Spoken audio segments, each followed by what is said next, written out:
Hello. And the networking among the Chinese scientists in the field of nutrition, health, and the related areas. NACAN is also a continuing professional education provider.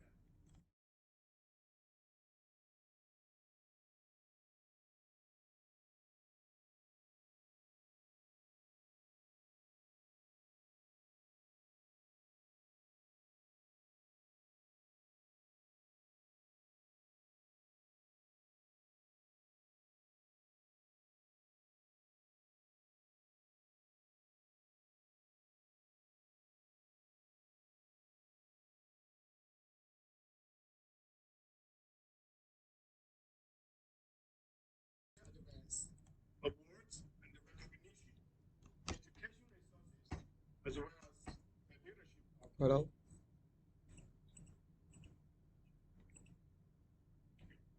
For those who are interested in our membership, please scan the QR code on the right or contact our membership committee by sending an email to the NACAN membership at outlook.com. For other information related our association, please also visit our website. You can also contact us or follow us through the WeChat public account, 微信公众号北美华营养科学 or by the join the 北美华人营养学会 WeChat group too, as well as by join the following the Twitter.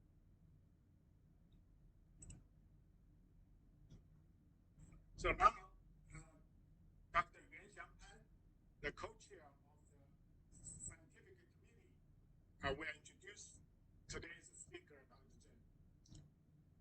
Dr. Pan.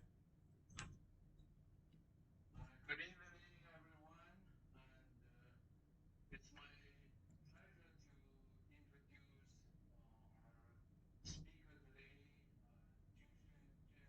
Dr. Zheng is an assistant professor and a principal investigator in the School of Life Science at Westlake University.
objective definition, but we can interpret from different aspects.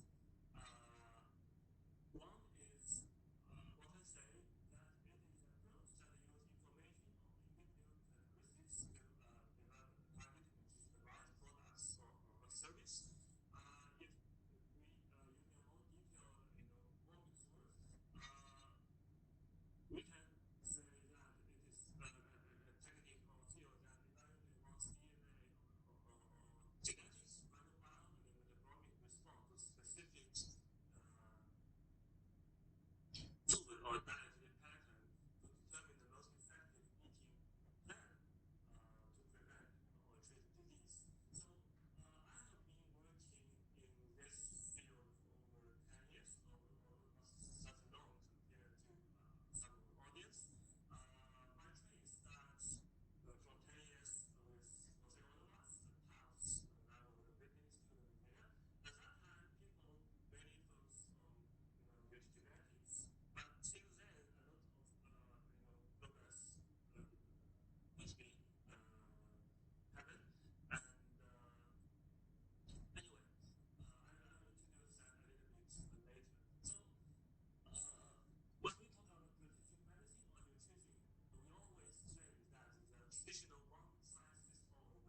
population, including Chinese population, European population, and Hispanic population. So this sort of gene-diet interaction, which could be replicated, is quite rare, actually. So, of course, that's still a big field of personal nutrition, which is gene-diet interaction or nutrigenetics. But with mature of AI technique and also this omic technique, over 5 years ago, I think everyone in the nutrition field knows that Iran, in Israel, they proposed that using AI algorithm, actually it's a very simple algorithm, using machine learning algorithm to predict the personal response to glycemic response to diet using the microbiome plus some clinical parameters. And they actually using, I think, around 800 to 1,000 participants, and then using this omics data and to predict the postprandial, glycemic response to diet, and then somehow validate it in a small clinical trial. Actually, their generalizability or their algorithm is still in question. And in recent Predict1 study led by Tim Spector in UK, and also I think by many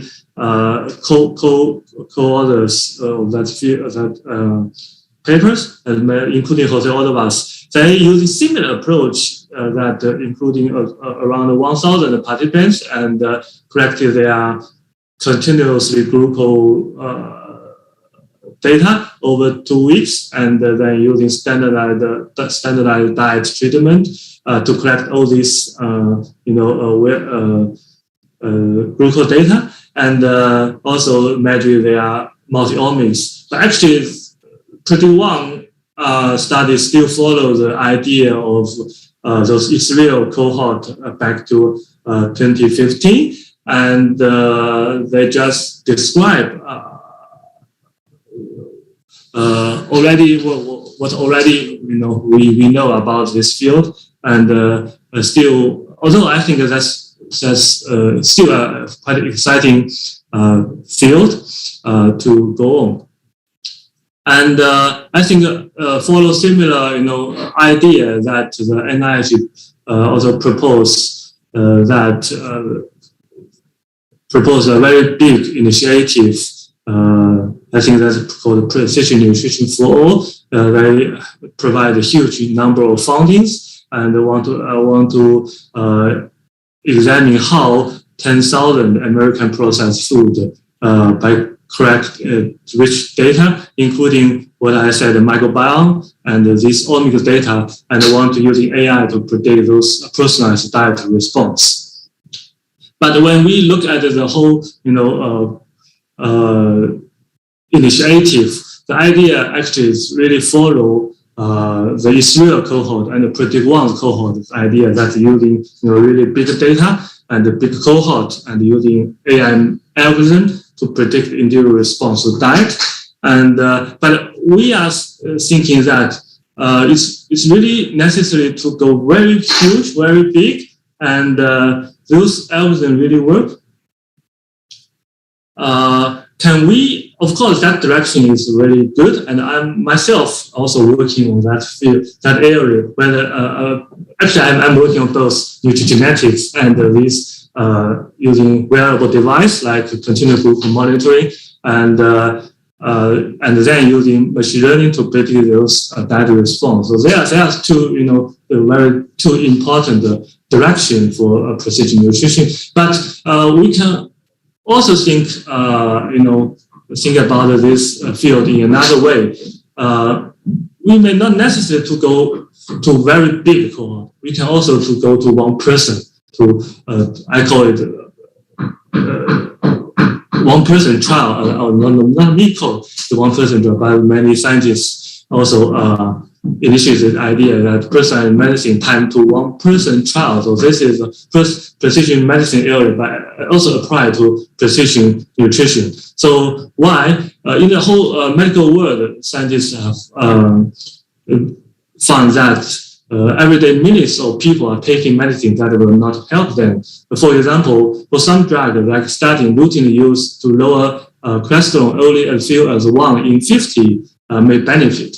So that's why this Nature paper says that it's time for one-person trial for precision medicine, but I will say it's same for precision nutrition.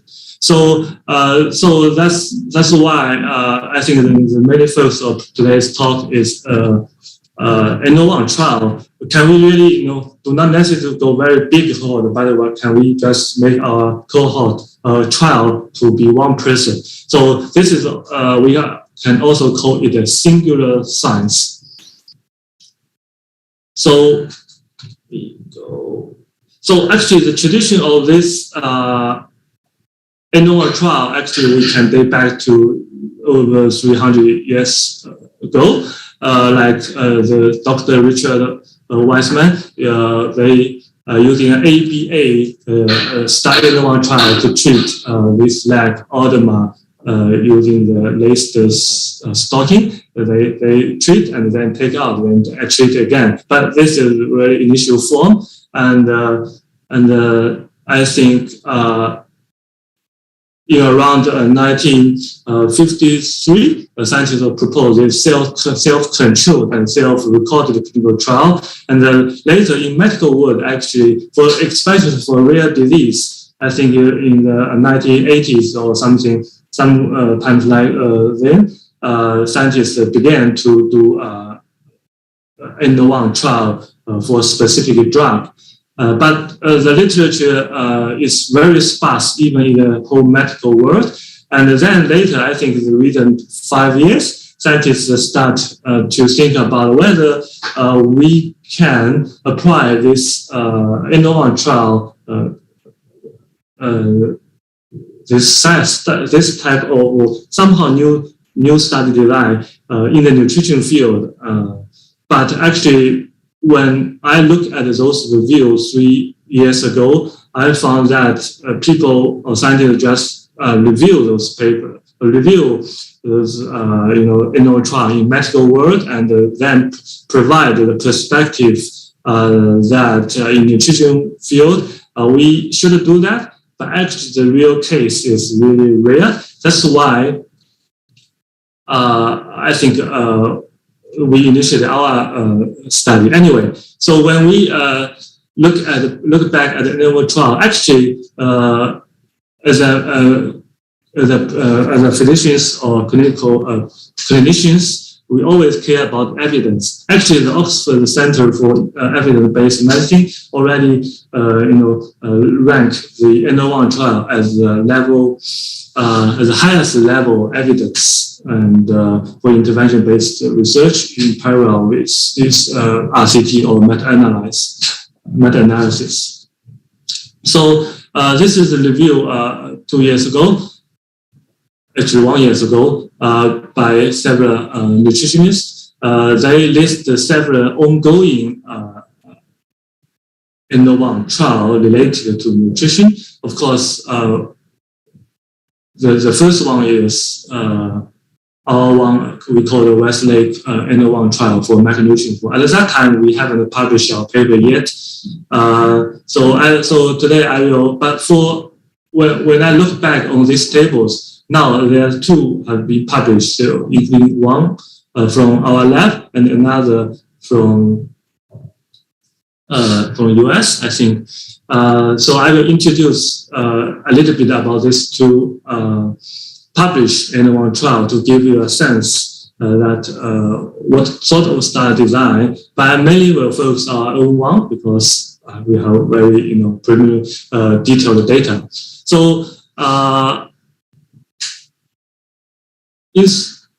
in brief, the n-of-1 provide a most direct route to estimate effect of treatment on an individual level. So when we check a response to diet for one individual, for a group level, participants, dozen of participants, we will always expect to see different response. So the n-of-1 concept is really, focused on one single individual. So it can be called a within patient randomized double-blind crossover comparison of a treatment with either a placebo or another treatment. So usually, when a person enter into this n-of-1 trial, so he will have several cycle of intervention. For each cycle, he will experience the same intervention and placebo treatment. Like here, period 1, A intervention treatment, then B maybe the control or maybe another treatment, and then in the cycle 2, A, B again, and cycle 3, A, B again. So this is a very brief study design introduction. So of course we can do this sort of n-of-1 trial by including many participants, and for each one we analyze the data within this person, regardless of what happened for the other person. So after the intervention, in theory, we can identify responders to the intervention and one, and the responders to intervention 2, and complete non-responders. So this is a conceptual idea of what we will get. So before that, I will very briefly introduce n-of-1 trial in the medical world. So usually n-of-1 trial can be used to treat rare disease, because in rare disease it's sometimes not feasible to do randomized control trial. So in that field, n-of-1 is have more useful scenario. So this is recently published n-of-1 in major medical journal. I will take this JAMA paper as an example. So this is also to n-of-1 trial to treat this rare disease called non-dystrophic myotonia using the drug called maxin-latin, and the outcome is muscle stiffness. So what happened? So for each patient, of course, they recruit, I think, over 50 or around, let me see the number. 27 patients. So for each of them, they experience, I think, 4 sets of intervention. But within each set, there's a drug, washout, placebo, and interim analysis. So this is a complete set. And they repeat this set again and again and again. So there are totally 4 sets. Then they use the Bayesian analysis to analyze the responder and non-responder within each individual. We can see this figure that, of course, they divided the patient according to their genotype. But we don't need to care about that, because they want to see whether this genotype carrier have different effect on each individual results. But here, overall, we can see that this is a reduction in the stiffness score. Everyone is for many of those participants, it works. This intervention really, improves this score. But for 3 individuals, the result is none. So actually, I think overall they claim that for this 3 individuals is non-responder. So for the left is responders, and of course they do also did a group comparison. So the good thing about n-of-1 is really 2 for 1. One can analyze the data using individual level data, and then get some conclusion for these individuals. And one can also combine all the n-of-1 results, and then it is a traditional randomized control trial. You can using a group level data to do the generalizability to other populations. So for the left for the rest of time, I will mainly discuss about our n-of-1 trial. So it's an n-of-1 trial for macronutrient intake and the primary outcome is the postprandial glycemic status. So what we really want to find out is really high-fat diet or high-carb diet, which is better for the postprandial glycemic response. It seems a simple question. Of course, high-carb diet will increase postprandial blood glucose. So, but there really a big, difference between individuals, and really high-fat diet really won't increase those postprandial glucose. Actually, it's not the case. I will show the results later. And so this trial really is two aims. One is to investigate the individual variability in postprandial glycemic response when eating diet with different macronutrients. So second is really to explore the potential of novel single participants trial for personalization of diet. So it is a feeding trial. So we randomized participants. We include around 30 participants in our university, either students or staff. And of course, we don't need to think about it in a group level RCT. For each individual, we provide all those food. Like the first week is washed out. We provide all the food following the Chinese diet guideline, which is moderate carbohydrate and fat ratio. And then we provide them with high carb diet. The carb is around 60 to 70. So high carb diet, this is 65 to 75 carbohydrate, and then 10 to 20 fat. Then 6 day wash out. Then again, the low carb, high fat diet for another 6 days. So this is called one set. And then we repeat this intervention of feeding twice in the set 2 and the set 3. So usually following the guideline of n-of-1 trial, the guideline recommends that we may need at least 3 sets to get a very meaningful results. After each week's intervention, we collect all those biological samples, especially urine, stool, and saliva. And for the first set, we also collect the blood samples. And for each of the participants across this trial, we ask them to wear the continuous glucose monitoring over this 2 months and a half. So the primary outcome is measured using this CGM system.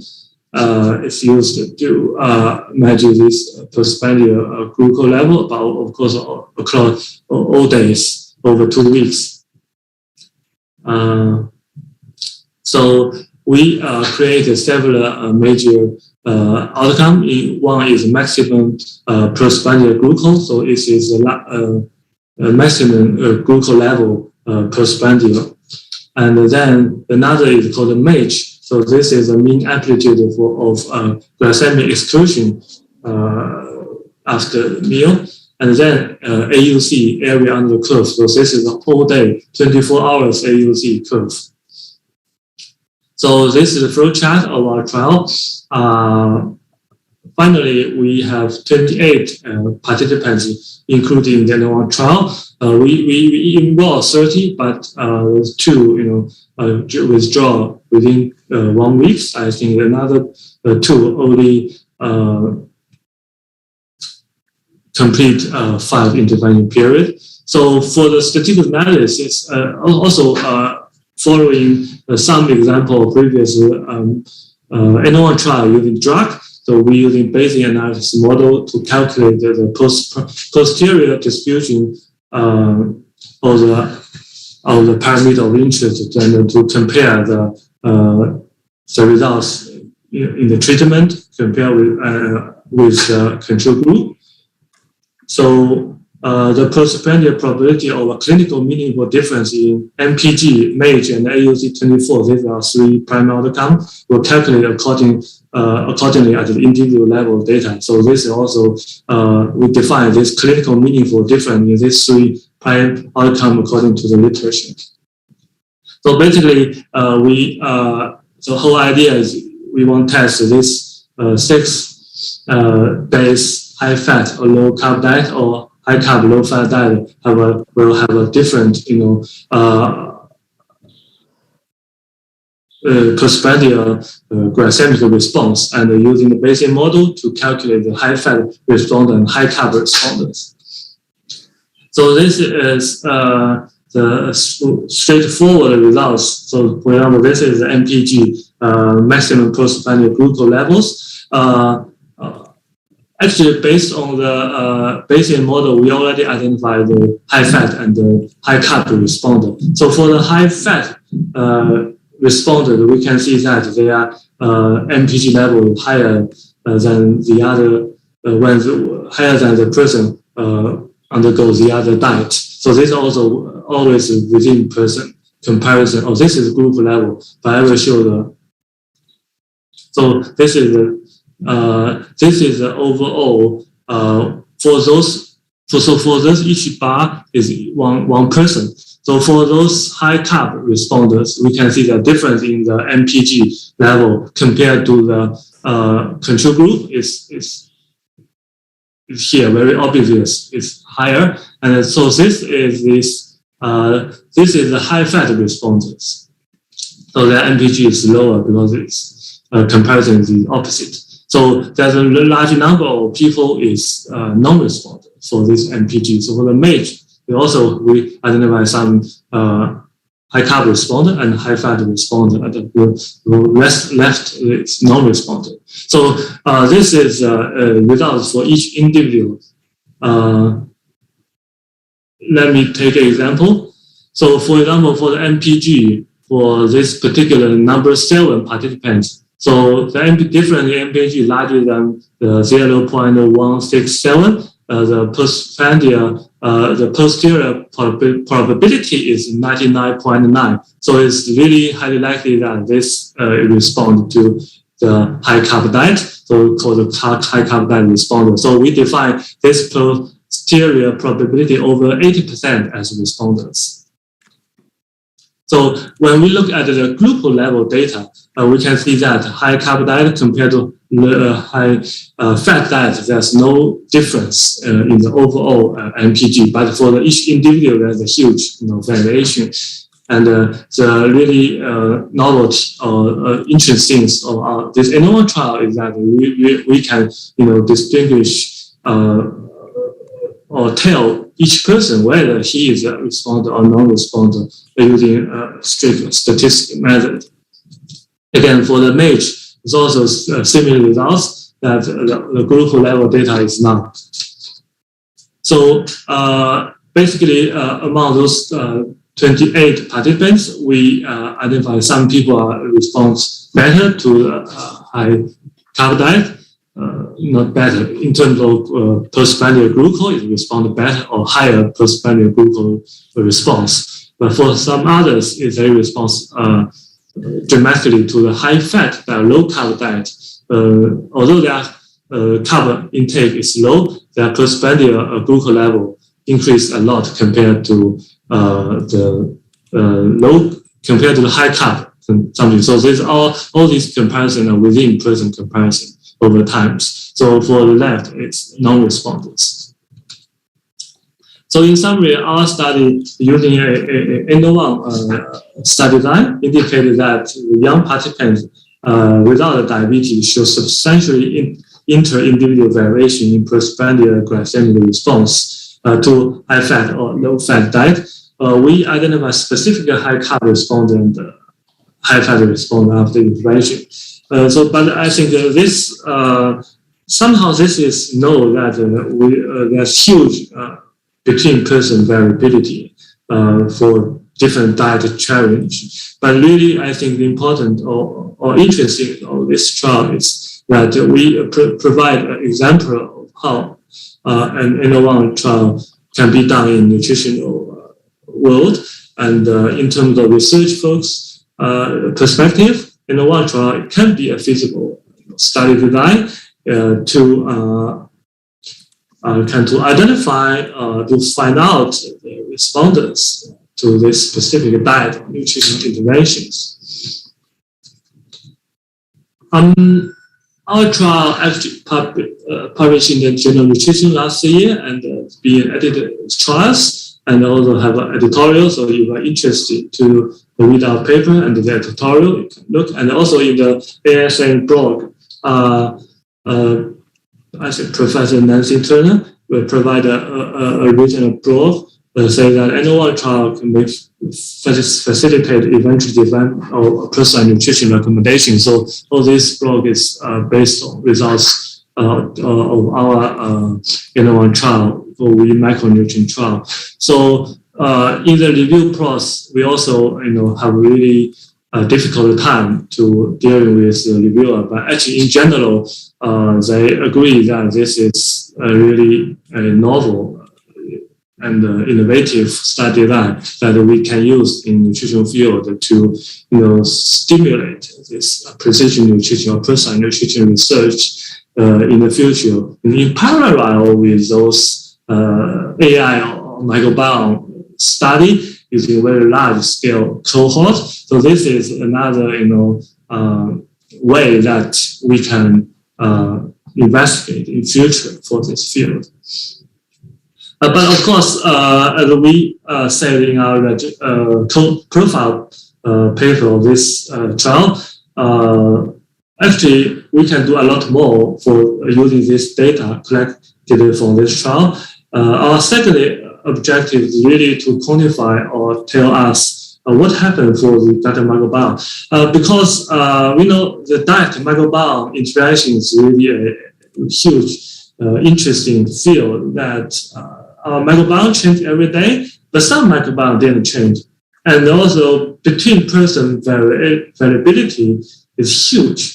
So of course, one way is to using really large scale cohort data to collect stool samples, microbiota data, and then to analyze the data. So what we want to see is really you want to use this trial to see using n-of-1 trial, similar as what we did for the glucose, postprandial glucose using CGM.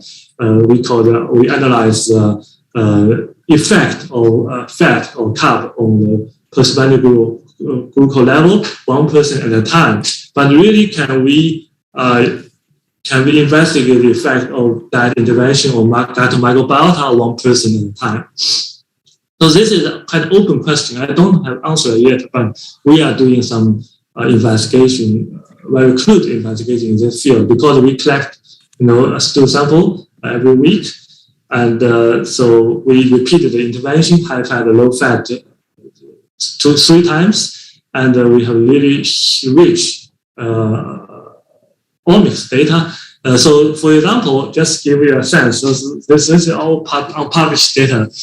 So, for each row, there's one person, and we can see that over time. So each column is a one-time point. So over this 12-time point, we can see the change of this we call beta diversity of gut microbiome over time. So there's a huge difference called individual. So for this sort of group of individual, it seems that the change over time is quite a moderate. But for this participant, its variation is huge. They may not necessarily follow the intervention, but for some detailed bacteria do have some really interesting, change in response to diet. So this, for each individual, we can see that for some bacteria over time, it's kind of somehow follow a rhythm of change, but for some, they just don't change. So actually, so this is not the final result yet, but actually what I want to deliver is that if we are doing n-of-1 trial using individual level data, we can actually quantify how our microbiome change over time in response to diet, because we repeated the same intervention many times. So we could possibly find out really those responsive microbiome to your dietary challenge. But of course, when we have 30 or 50 or 100 persons in an aggregated N-of-1 trial, we can do the same thing, similar things as traditional randomized trial, but we also have the power to analyze the data one person at a time. So just one slide for another, I think this trial published last month. So this is another, actually the only trial in addition to ours we can find in the nutrition N-of-1 field. They recruit around 54 single subjects with IBD. So they call it a single subject double crossover N-of-1 trial. So they randomize each patient to specific carbohydrate diet. Actually, they restrict the food, including all grain, milk products. So there's an 8-week in the 4-week each. And then the control group is a modified carbohydrate diet, adding less organic rice, oats, sweet potato, etc. So they want to examine the outcome is difference in IBD symptom and fecal calprotectin. And but unfortunately, I think maybe due to the COVID pandemic, only 21 participants completed the trial. They conclude that some individuals get benefit for this specific carbohydrate diet, but some are not. If you're interested, you can see what they are doing. But actually, in terms of statistical methods, they're also using Bayesian models. They're very similar to ours.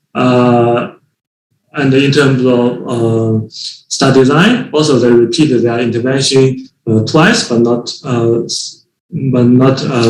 three or more times.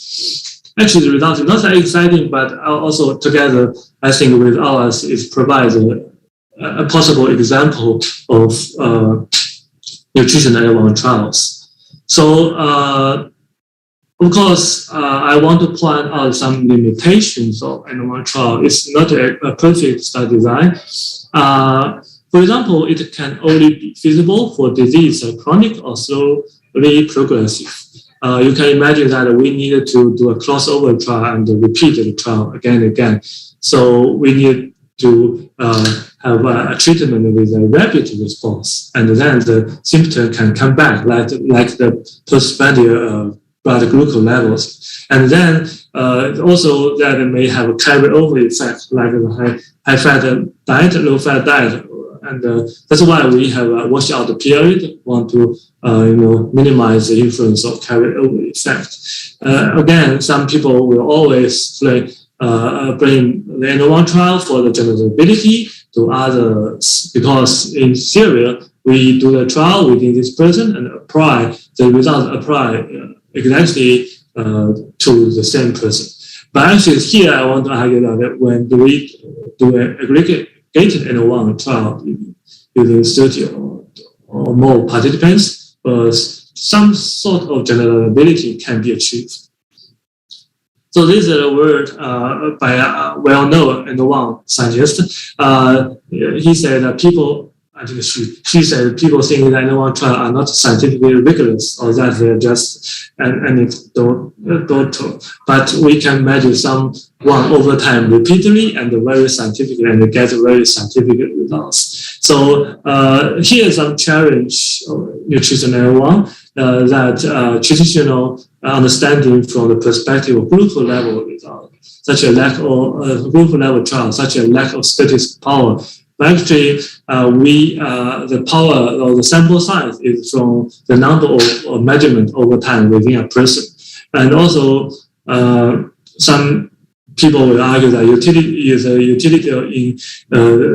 doubt the utility of conducting trial on an individual level, not worth the money. But again, aggregated N-of-1 can do the job as traditional RCT. And for the medical doctor, it may really add the complexity to the already packed day for health for the health professional and clinicians. Some perspective. So I think I'm pretty sure that N-of-1 can be used in precision nutrition to, in addition to the current methodology like genetics or those AI plus microbiome research field. But of course, it still need innovation, like how we address so much data, repeatedly collected over time using wearable device. Apparently, we need some innovation or really creative work to improve the study design and the way we process data collected during the N-of-1 trial. And also, as academic scientific community for nutrition N-of-1 is needed. So far, as far as I know, there's been maybe less than 5 groups in the nutrition field doing N-of-1 trial.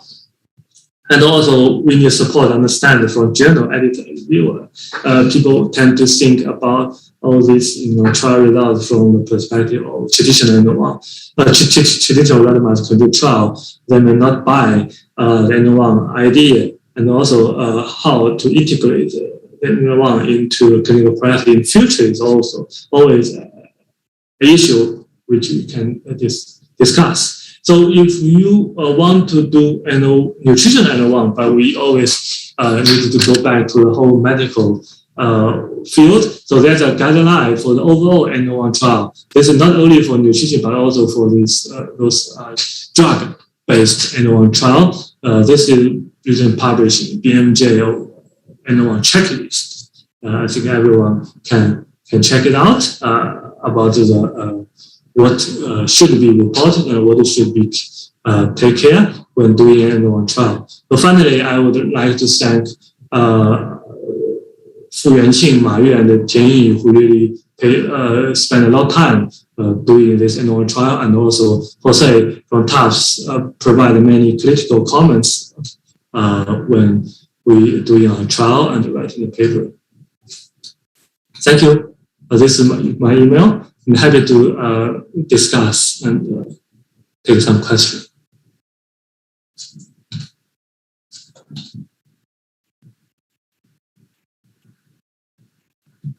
Thank you very much, Ju-Sheng, for truly eye-opening webinar. For traditional person doing traditional nutrition, this is to me totally different. For this of one trial, how do you decide on the sample size or subject numbers? Because I see you have a number there, and the other publication has 54. How do you decide on the number? That's a good question. Actually, this is also a question that actually asked by reviewers and editors. Actually, we can argue that we don't need to provide a reason because it is an N-of-1 trial. We only need 1 participant. So the only reason we choose 30 is really that we want to do an aggregated N-of-1 using the 30 participants together. So this sample size calculation is based on group level in traditional N-of-1 traditional trials. If we want to do aggregated N-of-1 using Bayesian models, then usually how many sample size we can get to achieve that aim. But that's not the primary aim of any N-of-1. N-of-1 trial itself only need 1 person. So whether we include 10 people or 20 persons, I think both are fine. If you don't want to do aggregated N-of-1. So if you want to really calculate the number included, then you can just using the traditional thinking, using traditional RCT's thinking way to calculate the number of the participants. Okay, so I guess there's a question that since it's n equal to 1, then if for some reason the subject no longer responds to the treatment, the design, you have a washout and treatment washout. If the person no longer responds to this treatment? How do you decide whether it's data or not? You mean how to decide what? Sorry. Okay, so if the person no longer responds to your treatment, right? How do you decide whether you keep data in your study or not? Yeah, I think that's an interesting question. Like in our studies, for some people, they complete 2 sets, not the 3rd set. And if the data if in our basic models, the data point is not sufficient, we have to drop them.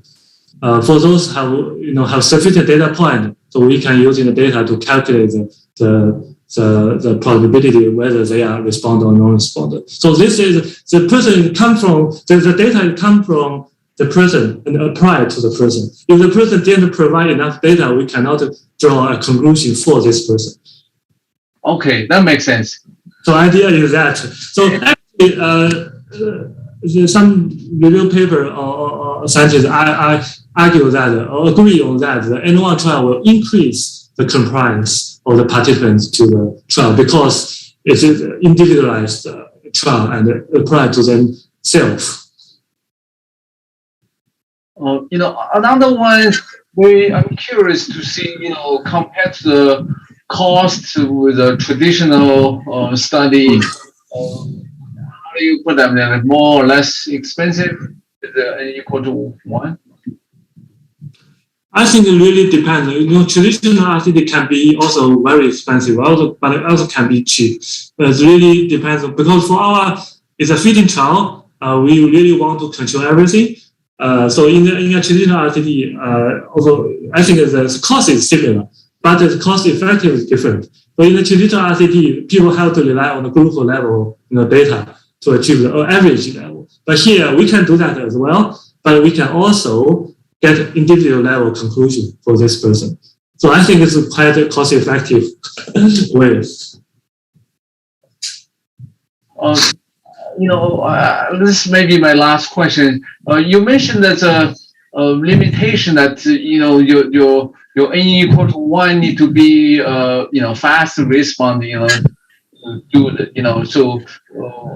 Clearly glucose response is one of them. Do you see what other type of is actually suitable for this type of study? Yeah, I think there's many, like what I mentioned, the gut microbiome absolutely is one. So we have evidence that microbiome will change within a week or 4 days. So it is one. But for some microbiome, some core microbiome will change in our body. But so this is one. And also another is blood pressure, and there's heart rate and like what the trial mentioned, there's some IBD symptoms. And some chronic, low progressive symptom or outcome could be used as outcome. So I think there's still many scenarios that we can apply N-of-1 and yeah. Okay, I'll let the other people join whether they have additional questions.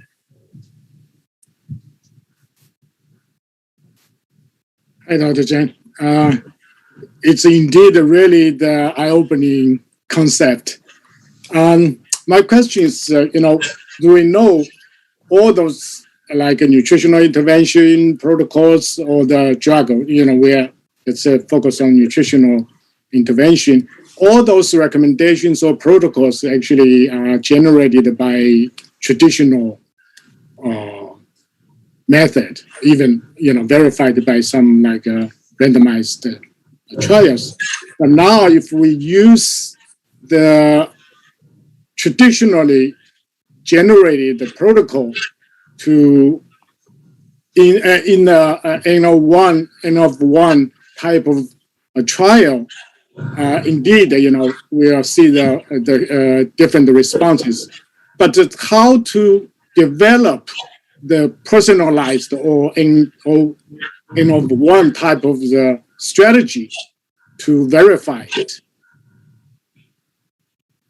In other words, those, let's say, high fat or high carbohydrate in terms of their influence on the Black locals.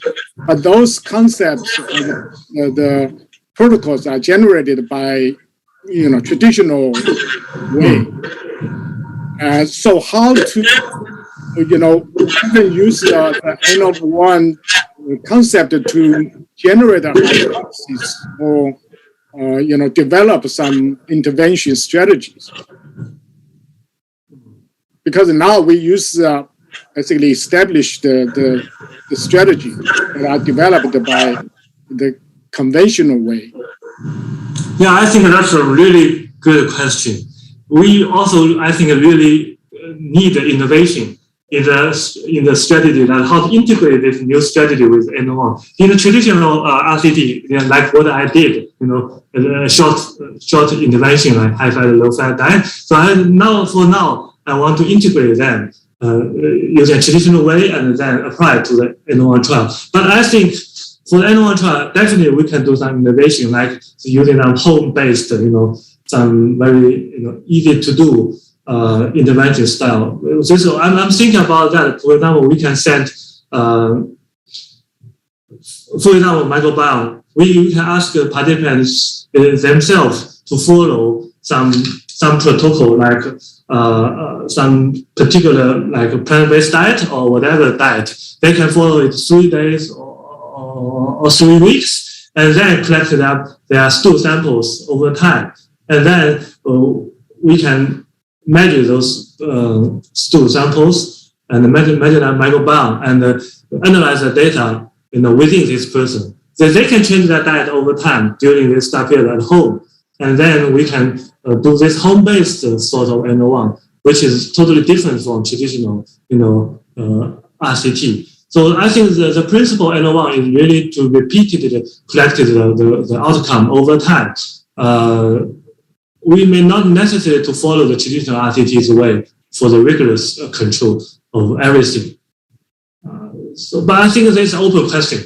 For now, we can use a traditional, RCT's method and apply n-of-1 trial, but we can do some new things as long as it can be applied to this person himself.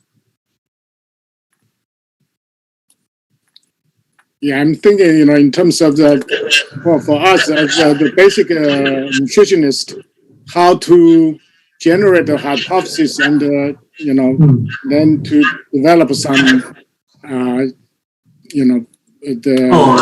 see. Evaluate some, let's say, the dietary components, right? So should we evaluate the activity of individual bioactive components through the traditional way of like averaging the responses in the, let's say, in the mouse model, or should we use I see. One time to do it?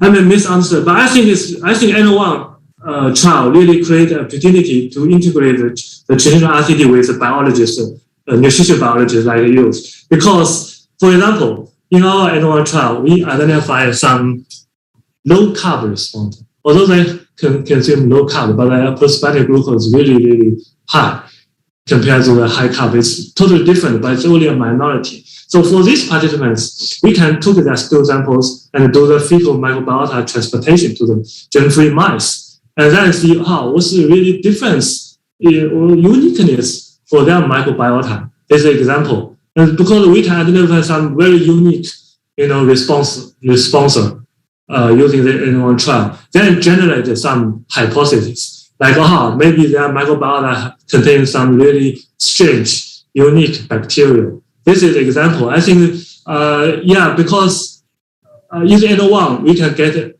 data for each individual, and this will be more accurate to identify some really sensitive person or sensitive samples. Thanks.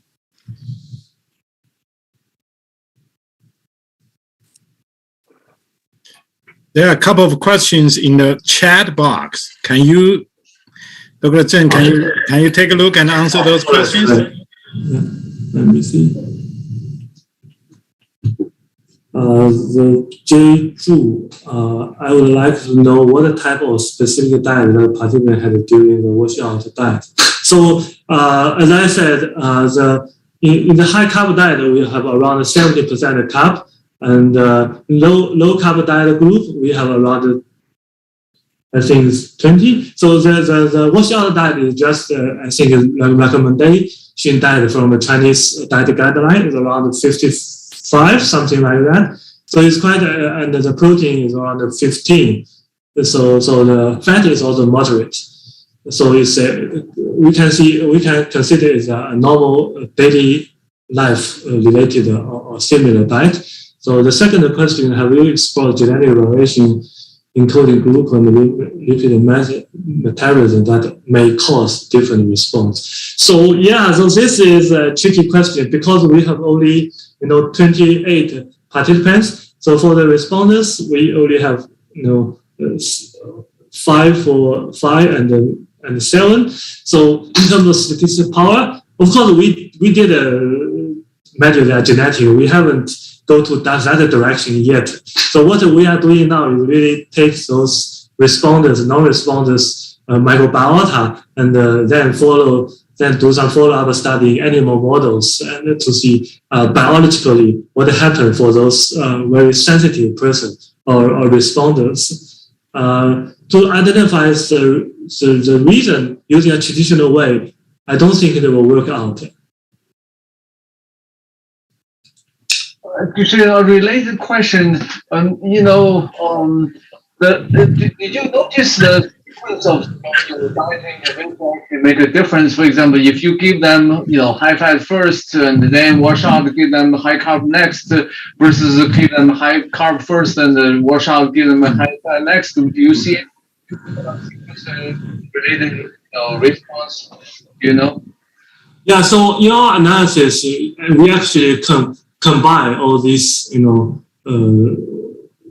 this intervention together in different sets. So basically, we can say that in our final results, we take consideration of all the high fat versus low fat across these 3 sets. I don't know whether my answer is clear. Although our random, our order is random. Like the first set is high fat, low fat. Then the second is maybe low fat, high fat, low fat again. So we want to do the randomization for these orders. But for the real analysis, we consider this really intervention A versus B over time. And in the basic model, we combine them together. Okay, so your analysis of A, B, is actually put them together. Yeah.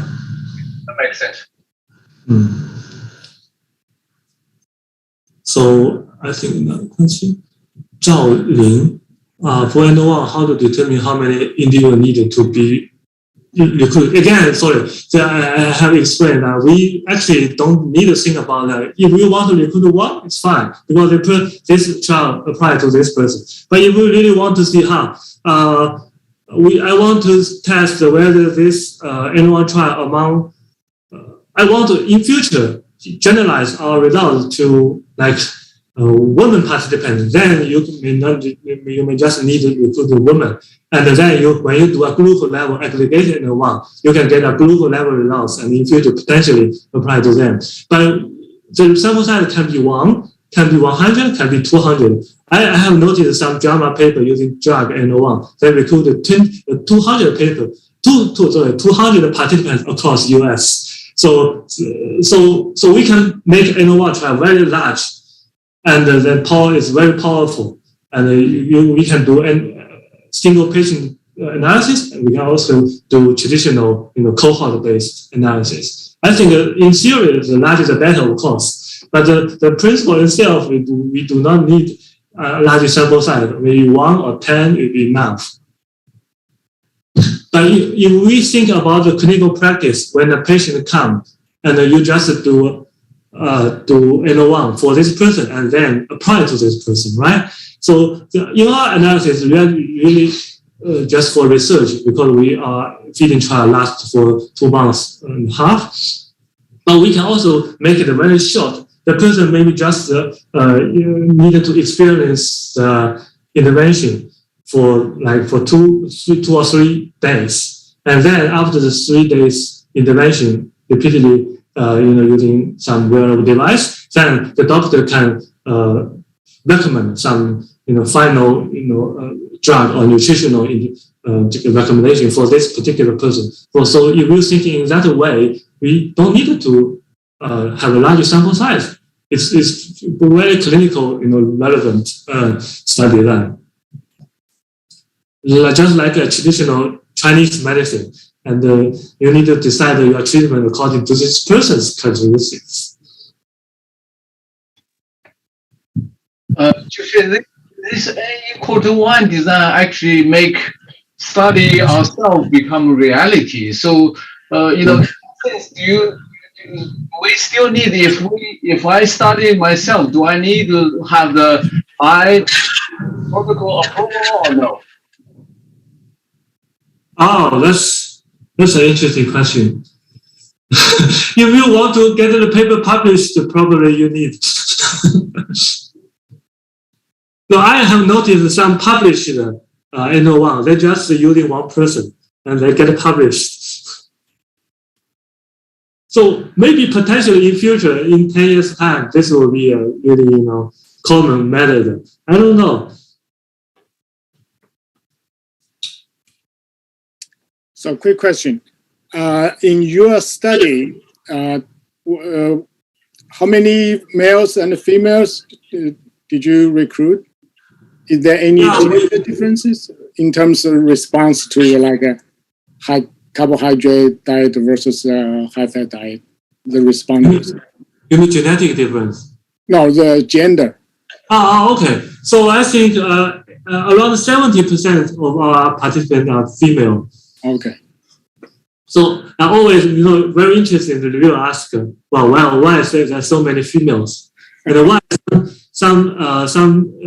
some people have some certain disease. In the traditional RCT, those with modality or mobility, some certain disease will be have to excluded. So in the n-of-1, we don't need to know whether they have disease or have a large number of alcohol drinking history or a smoker or alcohol drinking or not. We just need them come to our n-of-1, then our results apply to them. We don't need to apply very strict exclusion criteria for the participant because we just need to generate results for themselves. So this is really just thinking perspective is different. So I got another question for Professor Hongchen. Have you published n-of-1 study in nutrition-related journal? How do reviewer consider statistical model and the scientific rigor if they are not educated and remain in the traditional view of nutrition study? Yes, but I think quite fortunately, when we publish before we publish our result in the journal Nutrition, our reviewer is really expert in the field. Some reviewer are board member of the International n-of-1 Trial Consortium, something like that. There's some consortium in that field. So they really provide a very, very, very good suggestion of how to interpret our results. But overall, over these 3 or 4 reviewers, their, comments, they really, agree that this is really novel things will create many hot discussion in future of apply the n-of-1 in the nutritional field. So yeah, I think for the statistical model, they quite appreciate our statistical model using Bayesian models because this is a recommended model in the n-of-1 trial nowadays, and to calculate the posterior probability of this treatment for each person.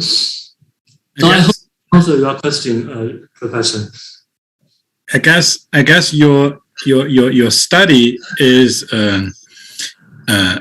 unique in terms of n-of-1. But if you look at the traditional nutritional studies, and if they just do not present the data as mean, as presented data as individual data is quite similar. And so the underlying meaning that I got from your study is that what happened to those traditional nutritional studies?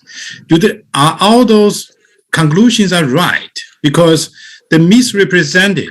According to your study, you have almost half of the studied groups, people, they are not responding to, they did not respond to the high-fat diet, not responding to the high-carbohydrate diet, right? So what happened to the other people? They all have these 50% non-responders, probably. And is the nutritional guidelines, are the nutritional guidelines are all just based on the some kind of weird model, whatever? So I become suspicious why they draw conclusions if they don't show the individual data. Maybe in the future. Thank you, Guo-Sheng, for this very interesting question. First of all, I would say that in traditional RCT, it's useful, as a diet recommendation, as people doing this diet guidelines always rely on the RCT using the average data, and then may apply or may work for 80% of the population. That's good, but it's also quite well recognized that there is huge, between person variability. So they call this words that called the tyranny of the average. The average is good, but average is not suitable for specific individual within this trial. So that's also well known. People know that, but people cannot do anything about that. They still have to rely on this traditional RCT. That's why I think that's really the value of n-of-1. Of course, I think your one point still also makes sense. Traditional RCT, they using the group level data to report. Then they can also analyze individual level data, right? So there are some groups I think I noticed that they report their results by each individual, say responders or non-responders, but they're quite, descriptive. There's no statistical language. It's not persuasive that that's a responder, that's not. But in the n-of-1 trial, traditional or usually in the medical world, we needed to repeat this, set 1, set 2, set 3, repeat it again and again. When we got sufficient data point, we can using this Bayesian model to calculate the probability that we can use statistical language, scientific, as I said by the n-of-1 expert, that we can do n-of-1 very scientifically and rigorously and report it.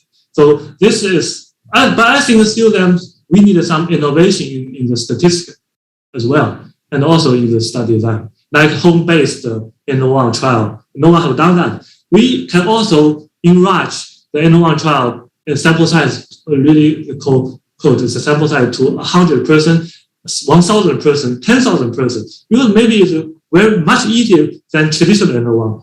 So for each participant, for example, if we recruit 10,000 across China or across US, then people follow some crude guideline to do the n-of-1 trial.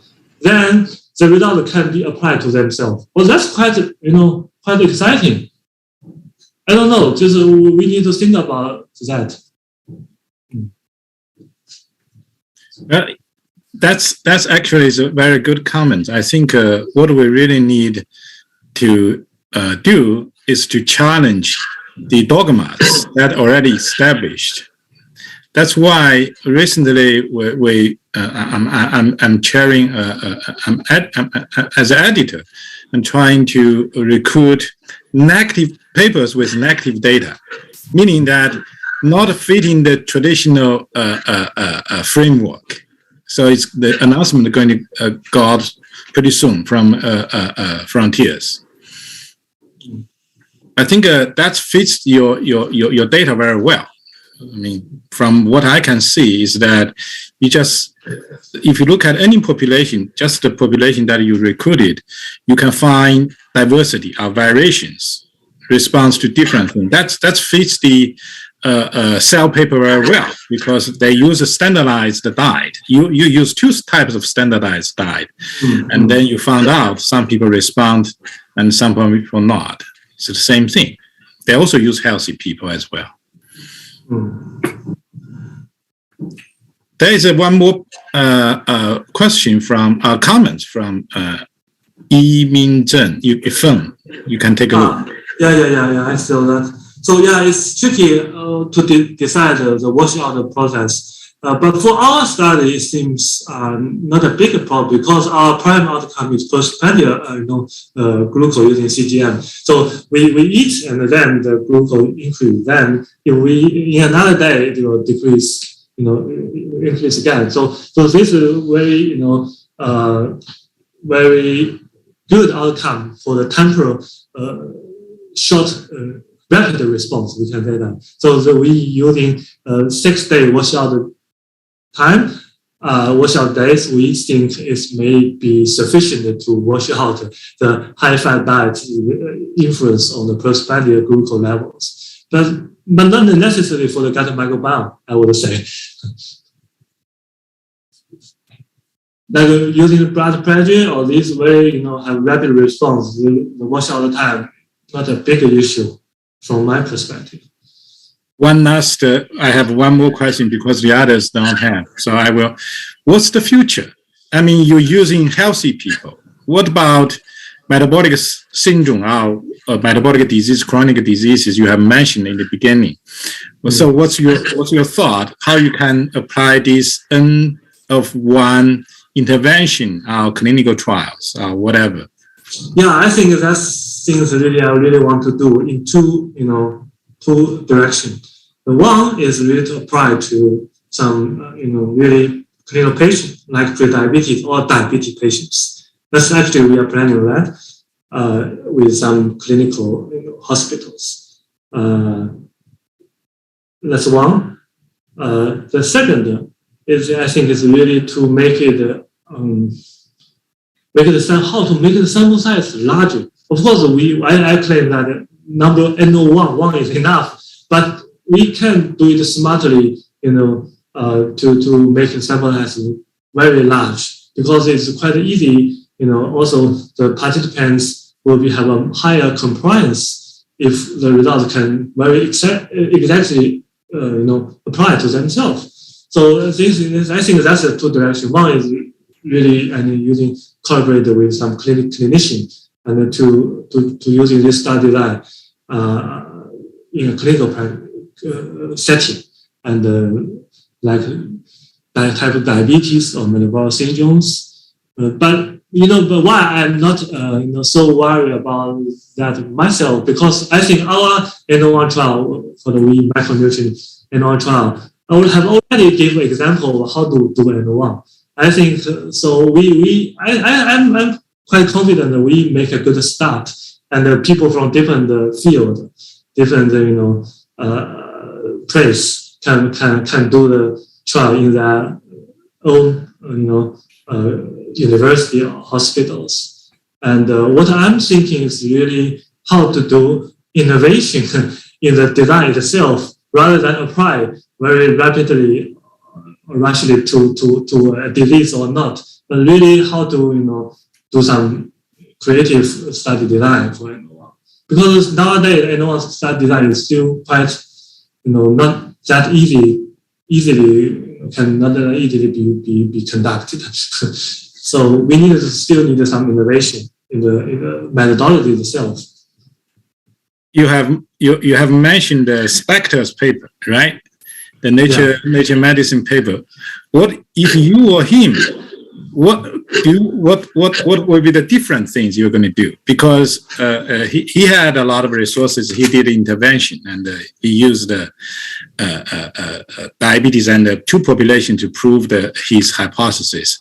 I guess he had a lot of data points. If he can present his data point in a way that you presented, like n-of-1, maybe it will be much more powerful. Yeah, I think they still follow the idea from Israel's Iran's idea, and then using AI stuff to do that. I think it's still they didn't think in our way, Okay. Yeah. but their study that also is not designed as n-of-1, so they are statistics. They are also, but they can present the individual level data. But I doubt what they can find because it's only 2 weeks trial, and yeah.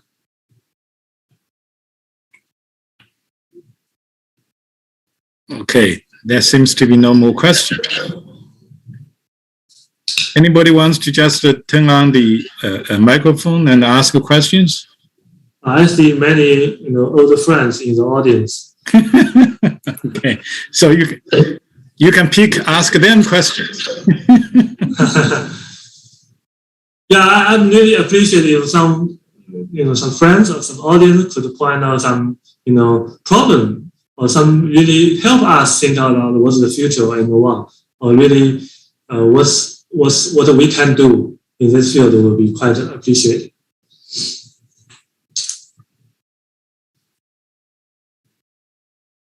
Actually, Jose took our results to present our n-of-1 in the National Academy of Science in the US. And he told me that the audience there is really interesting to see our microbiota results. And yeah, the integrated n-of-1 with gut microbiome field is, I think, is super interesting. So we make progress, slowly in that field, but we are doing that work as well. For those of you who are going to the American Diabetes Association's annual meeting next month, we actually have a mini symposium that from the nutrition risk, and that Spectre going to be that group going to give presentation as well. I will ask him more questions. Yeah, they are sample size and the multi-omics is quite impressive, and especially they got the money from the company. It's quite an easy way for them to do a lot of omics study. There are two companies on Earth right now that compete to personalize nutrition business. Yeah. But that's a really a big data gain, I think. No.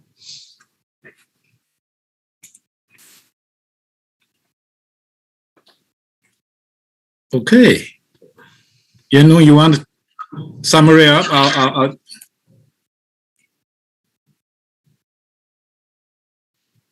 summarize? Jingyong, you want to summarize the thing? Maybe Yanxiang can. Yeah. Do it.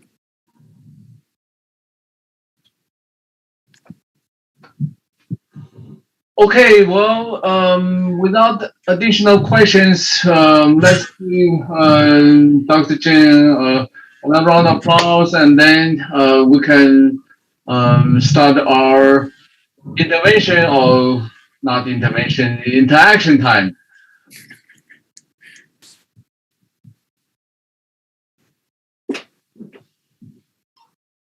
Okay. So we call it the happy hour. Yeah. Did you stop recording? I am going to. Yeah. Recording stopped. Okay, so now it's a happy hour. Great chat. 西湖大学在西湖边上吗？30分钟。30分钟。在边上。Okay. 本来每年的美国营养学会会议都可以到美国聚集，现在不知道明年行不行啊？今年呢，它是 virtual 嘛？对，我想明年应该差不多吧，就这个样子的话，怎么地他现在也不管啊，今年可能就说 ASN 还是稍微有一点保守一点了，就是他现在很多其他的也都是 in person 了。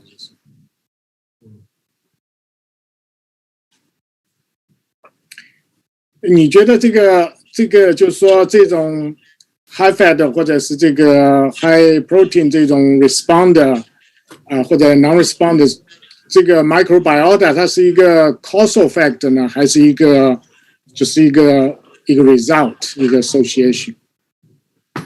那您就是这点我讲一个哈，因为我觉得从 intervention 本身来讲，这个 diet 对 microbiota 的影响，那肯定是 causal， 对吧？它怎么影响它？但同时它也是一个 condition factor， 就是我们已经发现了一些 microbiota， 它可以非常好的预测这个 high carb diet 和 glucose 这个餐后血糖的这个应答，而且我们在年轻人中，这20几岁的年轻人找到了这些 microbiota 的 feature， 我们在另外一个广州队列的老年人当中完全能够重复。同样在 high carb diet 这种条件下，这个 microbiota 才和 disease 有关系。所以里面其实它可以做很多的外推，用这个 trial 本身比 traditional 的 trial 它有更 powerful 的一个潜力。对，应该是的，就是它的前面的这个 microbiota 这个 composition 的话 ，somehow 它会影响到这个你的这个 intervention 的 outcome 也会。对，就是 diet microbiota 的 interaction 它是相当复杂的。然后这个时候，如果我们用很多 data point 拿到这个数据的话，其实我们能够增加我们很多的 power， 然后来做这个事情。所以这个是双向的嘛 ，microbiota 肯定会影响，不是 diet 肯定会影响 microbiota。但 diet 和 health 的关系也是取决于 microbiota 的 composition， 所以这是两个 field， 他们说有一些区别。这有个人在问问题：西湖大学招博后吗？招博后，我这个我课题组就在招。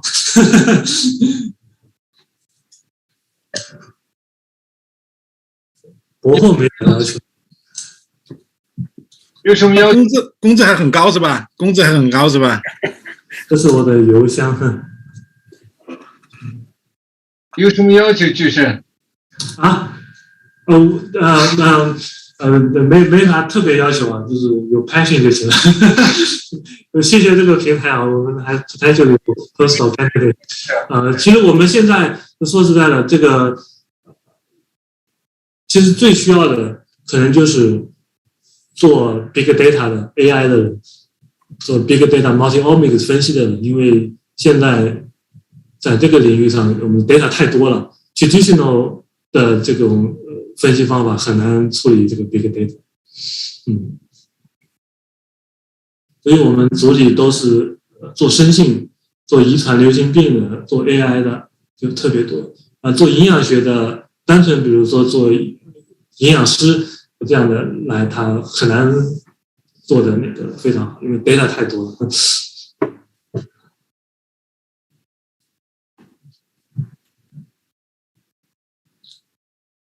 这个，go ahead。我就说的话，现在这个做这个营养，只是看吃，那么呢，你认为还有什么其他的东西需要的来这个对这个领域啊？你现在你测的是葡萄糖对吧？还有什么东西你愿意去测呢？如果是有的话，对他们那个有 trial 是在做这个血压 blood pressure， 因为现在葡萄糖它可以连续对吧带2半，那么其实血压仪包括也可以带，对，都可以带。所以说现在有很多可穿戴设备，有一些放在手指头上的这种监测这种，对吧？这个一些分泌物啊等等。所以现在我觉得现在是黄金时期。为什么过去20年没发展？就是这个可穿戴设备它发展不起来。那现在可穿戴设备发展，我可以想象未来肯定有一个人带上所有的可穿戴设备，然后去做 diet 或者我的 treatment， 然后看他的 personal response。所以我觉得现在慢慢是一个黄金时期，可以做 n-of-1 trial， 因为 n-of-1 trial 它有一个特点就是你收集的数据点一定要够多，你才能做很多分析。所以说那个可穿戴设备它能够使我们收集足够多的数据来做 statistic 的一个分析。我们现在的这个 CGM 它只是 example 啊，这个它有很多像这个 data point， 但是其实如果未来可穿戴设备 available， 我们肯定会做很多其他的整合。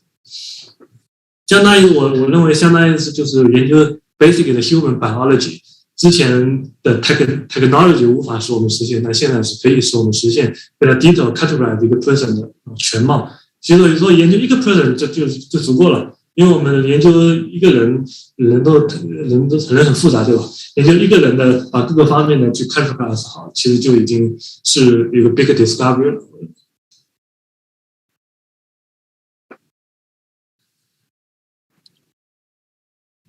这种的话，可能相对一些这些 chronic 的这种 condition 的话，相对来说可能做起来会比较困难一点。对，像这种餐后的血糖的这个相对来说比较 acute 的这个 response， 那相对来说好做一些 hard outcome， 对啊，很难做的。因为它无法，就是说血压也是这样一个问题，就是如果是说他的这个 participant 是有一定的这个高血压或者之类的，就是说，那你要是把他真的要让他这个 intervention 能够有比较有效的能够降低这个血压，或者哪怕就是说有 pre-diabetic condition 的话，当然就是说他餐后的这个血糖是有一个 indication 在内，但真正的就是说，他毕竟还是如果 diabetic 或者 pre-diabetic， 它还是跟这种正常的这种就是餐后的这个血糖的这个 response 还是不一样的。就说他这些有这个或者有这个 pre 这个 disease 的这种 condition 的话，他可能如果是这个 endpoint 是他的这个 disease 的这个 improvement， 那可能是不是就会比较困难一点？用这个 design。如果是 disease 的话，其实我觉得也可以做的，因为就相当于是他在 pre-diabetes 的这种 condition 下，他经历不同的 intervention。那我们可以想象，我们不一定是2种 intervention， 它可以是20种 intervention。那每种 intervention 持续几周，那么每几周以后，他就可以 monitor 他的一些 critical 的 biomarker， 对吧？或者 intermediate 的 biomarker phenotype， 然后如果看哪个是 work out， 对吧？哪个 work out 你可以，如果他 work out 了，就这里我们其实可以做很多的，我觉得创新。如果说2周我们看到一个5% 的这个 improvement， 我们可以再持续2周。如果它一直持续，那就可以了。如果说它2周没有 5% 的 improvement， 我们可以换。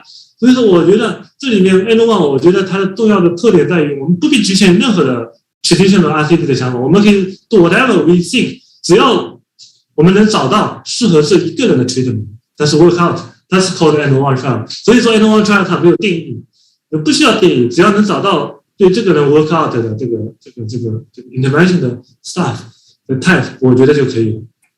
那这样子的话，就又 back 到这样一个 question， 就是说，当你说，比如说这 individual 他如果经过一段时间他没有这个 response 或者 response 不够，你 switch 到 another 这个 protocol， 这个 another protocol 或者其他的 protocol 是怎么来的？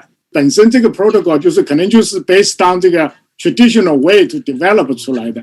那么现在就是说，你现在只是 basically 是用原来的这个方法 develop 出来的这些 regimen 来做，看看是在 individual level 它的 response 怎么样。但就是说，怎么能够用你这个 n-of-1 这样一个 concept 来 develop 这个 regimen， 也就是说，哪怕是针对 individual 的，因为你不可能在这个 individual 你不可能 try 不同的，就完全就是无目的的去 try 这个 regimen 嘛，对吧？你肯定还是要根据某一些这个。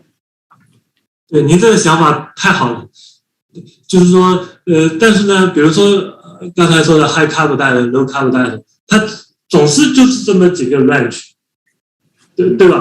那我们已经把所有 range 都 test 遍了，那也没有什么其他好 test 的。如果说是做 macronutrient 的角度讲，那么你说啊，我今天要 test， 比如说草莓，明天 test 苹果。那其实这个每个食物本身它的 healthy fat 也都是有研究的，对吧？所以我觉得没有什么东西会逃脱掉我们原有的 knowledge。关键问题是能够真正找到适合这个人的这个 dietary treatment， 是吧？所以说我们可以 define 20 type of treatment for this person over 1 year， and after 1 year， 我们知道对这个 pre-diabetes patient 的话 ，what's the best？5 for him, that's enough 可能，所以我觉得这个可能都是可以去憧憬和想象的。这个孙毛生是吧？孙呀，好，谢谢。对，我刚才首先谢谢张老师的讲的内容，非常非常好，也非常感兴趣。我呢是做慢病的基础学研究这一块呢，我想请教一个事情。刚才我听到大家有些讨论嘛，就是说。咱们就说慢病吧，就是慢性疾病，它发生的原因呢，除了吃啊，可能就是大家说的生活方式是有关系的哈。那张老师的研究我觉得非常有意思的，但是给我也提出了几个问题，就是说，第一个我就想，作为研究来说，当然就是说你的限制的条件越严格，你的 data 呢表现出来就越明确嘛，这个我是理解的。可是作为一个我现在的感觉，尤其这几年这个，比如说基因营养组学呀，或者说表观遗传学这些概念用处越来越大的时候呢，就带出来一个问题，一个人的问题发生的时候呢，看来不是那么单纯的一个原因而产生的。那么这是一个说法，还有一个呢，如果一个人身上就是强加给他一个因素的时候呢，这个人呢可能会发生不同的一个结果。这现在大家已经都明确，就像基因表达这一块，大家都看得很清楚。你给他一个比如说每天晚上少睡2个小时，这样坚持1周，这样一个事件呢，1星期以后呢，他体内发生巨大的变化。我的问题是，站在张老师的角度上，如果是做一个大体的健康和疾病来说，有没有可能的办法，就是说把人的生活的这个生活方式呢模拟在你的研究中间去？啥意思呢？就是说，我就觉得我也在想，我也没想好，我只是说，哎，张老师也许有什么办法，就是说我把比如说你在杭州嘛，那杭州人在这一块的他的生活的某些习惯，比如说几个方面叠加在一起以后呢，会对这个机体发生什么样的影响？比如说你是研究营养学的，那你就是各种营养素，或者说各种相关的比如说和健康或者和疾病相关营养素叠加在一起的时候呢，会有什么影响呢？不知道张老师这些方面有没有什么想法？我想听听他的。对，首先您表达清楚没有？您谢谢这个申老师您讲的第一点说各种各样的因素都会影响一个人的应答，其实n-of-1的这个一个点就像 RCT 一样，其实它只是直接告诉你 work or not， 你 don't need to care 这个什么 reason 导致它 work or not， 就像我们的 trial 找到了 high carb high fat responders， 那么作为科学上的兴趣，我们当然想知道 why， 对吧？但是在 clinical 的 practice 来讲，我们已经告诉这个病人了 work or not， 他只要 follow 这个我们的 results 就行。所以说您刚才讲的这个完全模拟这个自然生活的条件去 treat， 这个怎么说呢？我也不是特别懂您具体这个我们应该去怎么做。但我们很多东西我们也跳脱不了传统的这种实验室的思维，对吧？就是还原论，就是你一定要把其他的 confounding factor cut 到很一定的程度。所以，但是 n-of-1本身你可以理解它为是一种自然人群的 trial， 对吧？除非我们这个是比较限制严格，但很多 n-of-1我认为大家都可以在自然环境下去做。你就在生活在杭州，你去做一些你感兴趣的干预，因为你就想知道这个干预对你 work or not， 你自己。所以我觉得 n-of-1它并不是说一定要某种模式，我是觉得 n-of-1本身它是一种哲学思想，这个讲的太大了，或者方法论的角度的变化。传统的用大数据，对吧？这是用 AI 用 group level average 来处理事情。n-of-1呢，它就是让我们认为在 biomedical field 我们可能思考的角度基于 individual 是更加 powerful， 像那个刚才说的，它是 level 1 evidence 最高的 evidence， 对吧？所以我觉得任何的分析或者这个 field 都可以从 n-of-1的角度去思考。这样的话，它是不是更加的贴近于我们每个人的 personalization 的这种 results？ 非常好，你刚才那个就是 n-of-1， 我都觉得就对某一个个人、某一个个体来说，我觉得意义非常的大，因为就是现在看来，每一个人，即便是同样的问题，但是它可能产生的原因呢是不同的，所以你的个性化，我觉得意义非常非常的大。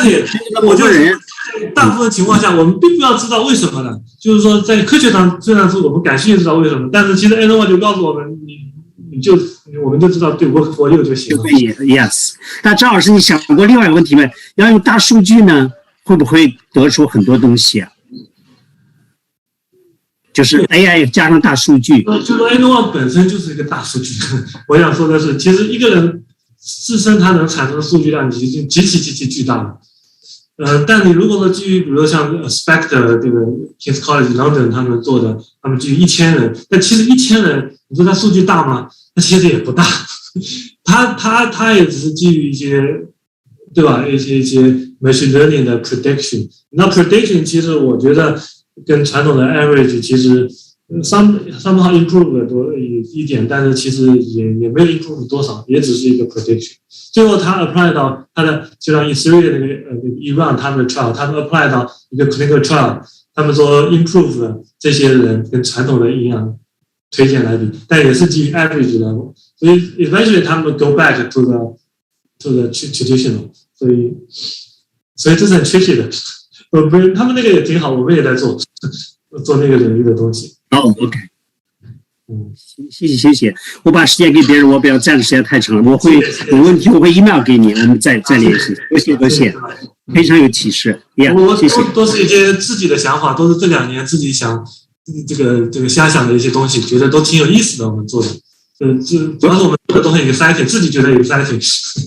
我认为意义非常的大，因为我是做临床方面的，因为我觉得许多的慢病。当然是人们说和生活方式有关系，但是饮食就是营养这一块呢是占到很大的比例，而目前像这种慢病太多了，所以我觉得你们的这一块的这个前景是非常广阔的，所以我也非常感兴趣对营养学这一块。好吧，谢谢你啊。谢谢。Ju-Sheng啊，你刚才把这个问题提高到哲学的角度了，你现在就是这个咱们讨论一下，就是说哪些情况下这个这种 population study 是 more appropriate than 这个 n=1 type of study。我觉得很多情况，因为我们现在的 guideline， 对吧？都从 public health 的学习角度讲，我们肯定要基于 population level data。我觉得他们的互补，因为那个 population level data 对，比如对 hard outcome， 对吧？就影响这个 absolutely reduce disease， 这绝对是很大的贡献的，就是或者是主导的。因为 n-of-1但它一定有它的生存的这个土壤，因为的确这个人之间的差异会非常大。对吧？然后它呢，主要是能够树立一些 risk factor 的作用，能够使我们更精准的 eventually prevent 这个 final disease。所以我觉得它应当会有一个有生存的土壤，但是呢，它也肯定不能替代 population level 的这个 analysis。但如果说我基于 n-of-1， 我也能做 population level data， 那是最 ideal 的。我刚才这个国信提出来说是你这一半的都是 non-responder 的话，你现在这个 population 上面这种 recommendation 就有个很大的问题了。所以 population level data 他们就是不是特别 conclusive， 没有人说怎么真正 work 的。那他的 policy 的这个 base 上，对，所以说真正的他们对这些模棱两可的，那就说明他们组内的差异实在太大了，所以 population level data 他们到现在都没有一个 conclusive 的 recommendation， 对吧？对于那些我觉得就是可以非常 specific 的做 n-of-1 的这个探索的未来，我觉得，因为很多 conclusive 的东西我们没有必要，对吧？花很多精力，但是其实扭曲性里很多都是非常inconclusive。这个我觉得很有道理，就是说，如果是已经比较confirm 这些东西，你是没必要去做这些。对 confirm 东西呢 ，n-of-1 你做也能做，但你找到了有些人可能 benefit 大一点，有些 benefit 小一点。但是对非常 inconclusive 有些东西，它人之间可能是反的，那这个东西可能就是有必要做的。有道理。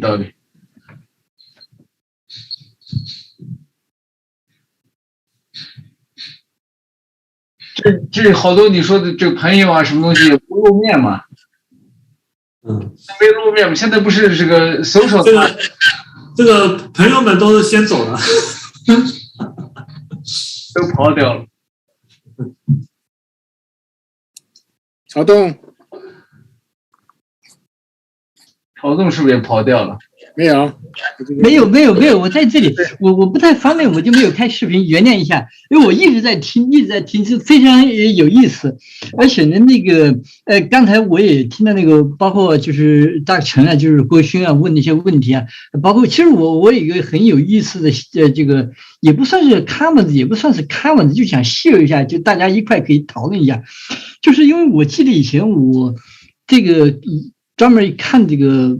microbiota 的这个 data 哈，特别有意思，就是说这个包括这个，就是国内这个青岛大学的李铎老师有一个 human study， 然后包括一系列的 animal study， 特别是在 animal study， 就说它这个我们如果说是 hypha diet 的这个它 induce 这个 phenotype 是非常 clear， 就在人群也好，就是在这个 animal 也好，尽管有一些 individual 的 variance， 对吧？但是 phenotype 是非常明显的，就是确实就是诱导肥胖、诱导 insulin resistance， 这个是确定的。好，那么如果这个 diet 就 hypha diet feeding 哈，它引起的这个 microbiota 这个 composition 的 change 哈，如果是用来和这个 low fat diet 比 versus 这个它和这个超 diet 的这个情况来比，它的有些这个 composition， 特别是有一些比较 significant， 它是 opposite 这个 changes， 这就是说提醒一个，就是提示一个，至少一个就是，如果说是把它作为一种就是 response， 那么可以就是容易理解，因为毕竟是一个 dietary response。但是如果说反过来说，这种 composition 的 change， 就是 to what extent 就是他们作为一个 causal。来引起这个 contribute to 这个phenotype， 这个就确实我感觉有一点就是确实很难得去理解。那么反过来就是说，如果说在这种情况下，就是他们作为一种就是 biomarker 来作为一种 prediction， 如果当初类似于这种情况下，那么它的就是这个。就是 liability 有多 strong， 因为毕竟我不太做这方面的研究，这只是我就是觉得比较值得思考的一个问题。不知道我讲清楚没有？对，其实您讲的这个 high fat diet， 李铎老师这个当时这个 trial， 但我也是 co-author 这几篇文章。其实我们没有看到 phenotype 有什么变化。其实说实在的，就是后。这篇文章在 gut 上呢，主要是 microbiota， 它就像您说的思路，它 high fat diet 确实 causally affect 一些 microbiota 的变化，但这个变化是否 causally 影响 phenotype， 这个其实很难。对，它可能是一个 response， 但它不作为一种 causal， 这个有可能就是确实就是要 case by case 哈，肯定要 case by case。对，你要想了，现在就算 microbiota 和 diabetes 本身它这个关系都不是很 conclusive， 到底哪些 microbiota diabetes 都不知道的。所以说这个我们从 statistical 角度讲，只能做一些 mediation， 对吧？从一些对做 mediation 看多少 mediate， 然后做一些 causal influence。那么其实还有一种方法，就是做人群的 trial 之后。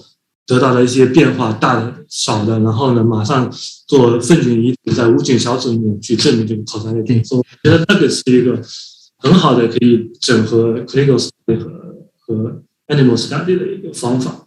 我们也 apply 了几个例子，之前发现了和 diabetes 相关的菌，然后我们构建了评分，那么高评分、低评分的人，我们粪便我们拿出来放在无菌小组里面，这个 phenotype 就重现了这个高血糖和低血糖。对。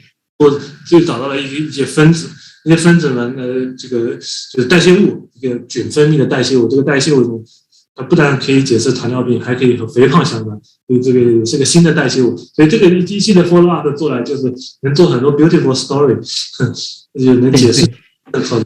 对，期待这个下一步的研究。然后还有一个就比较有意思的问题，我也想问一下，就是说，刚才你也提到过，就是那个就是 microbiota 就特别强调那个 composition， 然后这作为一种就是 biomarker 来作为 prediction 的情况。另外一个就是最近也有一些文章，就是特别像那个 Dr. Frank 胡子，因为在我们系里做过一个报告，那么他们有一系列的研究呢，就是在这个干预的这个人群里面就发现这个。他们做的是这个血的，就是做那个相当于一种 metabolomic 的一个 analysis， 然后呢，自然里面就有一些，就是不光是说有一些各种各样的这个 metabolites， 其实也包括有一些这个 microbiome 的一些 metabolites。那么就是说，相比之下，这个做这种 circulating 的这种analysis 作为一种 biomarker versus 作为强大的这个 fecal 的这个 microbiota 这个或者 microbiota metabolites 作为一种就是 biomarker 来讲，你觉得哪一个种价值会更好一些呢？或者说也可能又是就是比较 precision 的 individual variation 比较大，就是很难有conclusive 的嘛？我不知道是不是这种啊？您指的是 blood 的对，就是 blood 的这个 biomarker versus 就是 gut 的这个，特别是 fecal 的这个 microbiota， 因为 fecal 就是实际上它可能变化非常的大了，或者 variation。microbiota 它很多都是通过 fecal metabolite 起作用的，对吧？所以很多的 metabolite 都说是 fecal microbiota derived 的 metabolite。那其实我们最近有一个工作，其实现在在尝试审稿，就是说我们其实非常 confident 的证明了这个 fecal metabolite 是真正的能够 link microbiota 的 function 和host 的 phenotype， 就是各种 disease 真正的最重要的东西。blood metabolite 相当弱，就是同样我们1000多个人，同样300个 panel 的 metabolites， 同样的方法 fecal 和 blood， 他们的 correlation 非常弱。就是说 blood 这个 metabolite 其实基本上不太能反映 fecal 的 metabolite， 而且跟 microbiota 的关系只有 fecal 的是 very closely，blood 的这些 metabolites 其实和 microbiota 的关系非常弱，甚至绝大部分都没有的。所以我们的 argument 就是说 traditional 他们流行病的方法用 blood metabolites 做了 metabolome 做了，然后 claim 一些 metabolites 由于 microbiota 这个 derived 的，我们认为这个东西是不 solid 的，他们不能这么 claim， 因为 fecal 的 metabolites 才真正是和 microbiota 的真正 correlate， 所以真正要反映 microbiota 的 function， 就一定要用 fecal 的 metabolites 来做。我们只是做了很全面的分析，在1000多个人当中有非常 clear 的 evidence。那你这个问题就比较有意思，因为我这稍稍就是再接着说一下，因为那个 Franco 他们那个做了一个 study 呢，就是很明显，就是说type 2 diabetic phenotype 还包括这个 cardiovascular disease， 他们是和这个，比如讲有一个就叫做印度是那个tryptophan 的那个 metabolites， 就是它是需要那个 microbiota 这个把它 degradate， 然后才会有吸收，然后印度包括印度 derivatives， 然后这一系列的，他们当时就认为和这个 cardiovascular 这个有一个密切的一个正相关，就是当这个水平高的时候，这个cardiovascular 这个 risk 就是相当于就小，或者这个 benefit 就高，就这种是相关性是他们做的。那么这个因为毕竟是一个人群的 study 呢，就是这个就是相对讲就是肯定是有一定的很好的一些价值。就是说这个就是说我就不是特别清楚，因为他们可能那个 study 没有去和这个gut 的这个 microbiota 或者 metabolite 进行比较一下。对，是这样的，我觉得它这个东西呢，它肯定是 make sense 的，因为它这个引导它肯定不只是 microbiota， 因为 microbiota 分泌这个代谢，我真的要吸收进人体，还跟 human 的 metabolite 有很多的关系，所以说它其实是人自己稳态调节的一个结果。你如果同样他这批人让他测了 microbiota， 这个引导和 microbiota 的关系一定会非常弱，非常弱了，对，我非常弱。然后 fecal 的 metabolite fecal 的引导一定会非常强，所以他这个我觉得是 partially right， 他一定不是完全是由于 microbiota 来做，一定是很多 human 的 physiology 在里面。对，因为这个肝脏实际上是它的一个主要的一个代谢的一个器官，那么它的这个很多的这个一系列的效应，就是就像你讲的，它不单纯是一个 microbiota metabolites， 其实当时以前比较 simplified， 实际上不是这么简单，对不对？对，好，非常感谢，谢谢刘老师。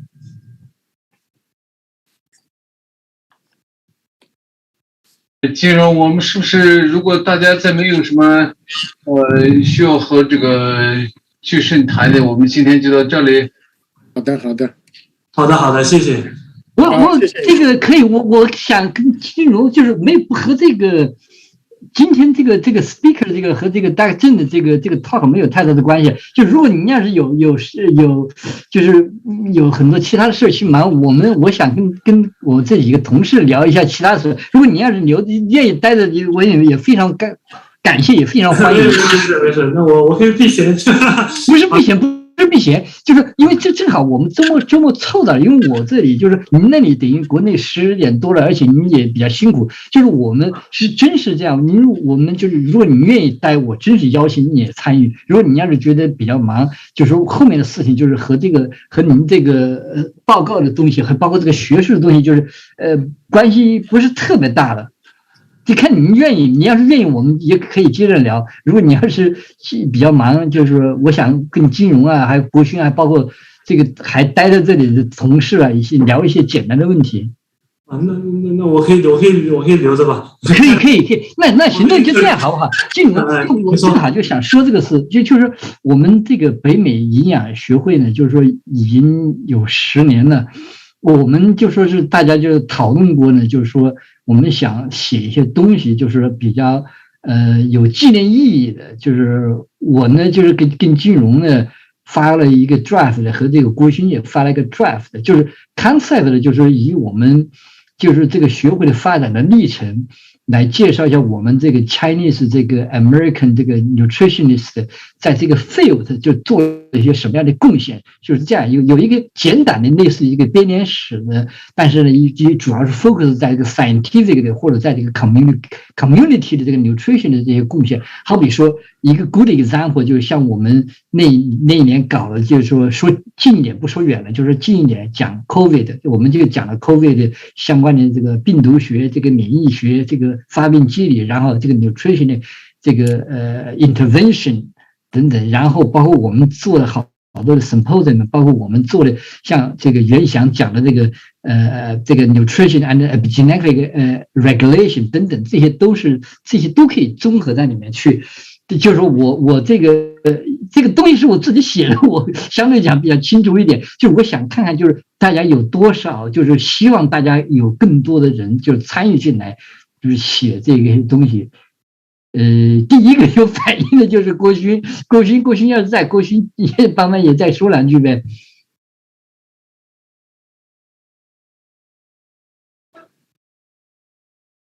mute 了。或者要不我们找个另外的时间，找个另外时间也行。对，有时间那就这样吧，那就找个另外时间好吧。对，可能那我们可以找个另外的时间，那个估计其他的人可能也因为怎么了？不讨论了？要讨论吗？没有，我不知道，我刚上来。没有，10点，现在你们那里10点，就是主要是时间太晚了，是吧？对，那行吧。他主要是说那个就是那个就是我们那个10年的那个 summary， 就是那个找个时间，下礼拜也行呢。那金融你约一个时间呢？行，可以，你们看什么时间吧。下礼拜我们都放假，或者我们就在那个礼拜2，我们下礼拜2应该会有那个 monthly 那个 executive meeting， 可以啊，在那个时候讨论一下。我下个星期这个估计比较忙，因为就有一些 unexpected 的东西发生了，这搞得焦头烂额。我可不可以挪到星期五？星期五就几个 deadline 就过了，星期五或者说是就单独讨论一下，或者说就 email 讨论也行。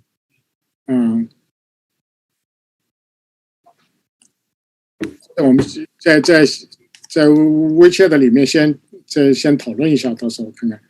可以，就是我不知道，就是就没有太多话，就一句话。或者这样子，就我们待会儿就因为这个 session 要把它就是要 finish 掉它，我马上 create 一个 Zoom， 我们再几个人我们再聊一下。可以，好。这个的话就也可能要看有几个人，有11个人，我们是不是可以请他们出去一下，或者说怎么样？随便你 create 一个 session， 我们再进来吧。对，我们再 create 一个 session 吧，好不好？OK， 好 ，OK， 好，多谢哈，谢谢，好 ，OK。